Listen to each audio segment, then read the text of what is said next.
Alright, may nagtatanong, no? Graduate na daw siya ng Basic ROTC, MS11, MS12, MS21, and 22. Ang tanong niya, pwede ba daw siyang sumali sa reserve force? Okay, siguro matagal na ito si Sir, nag-graduate, mga 90s pa. Ngayon, MS1 and MS2 na lang yung ating Basic ROTC.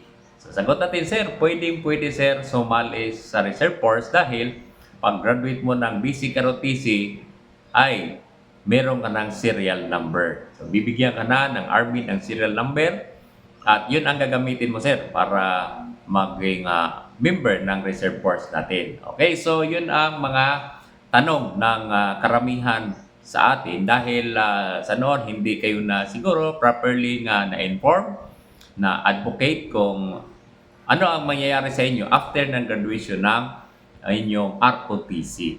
Okay, so lalong-lalo na rin yung nagtanong sa atin na graduate na siya ng MS-42, pwede ba daw siya sumali sa reserve force? Yes, yung mga advanced ROTC natin, mas lalong kasama kayo sa reserve force kasi meron na kayong mga serial number.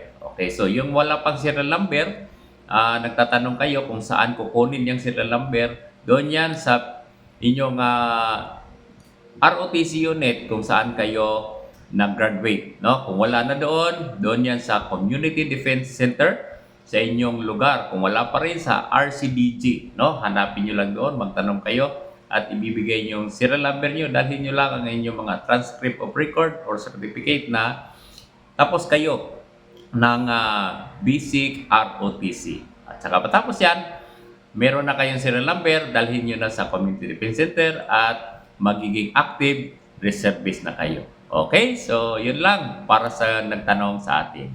Good morning everyone!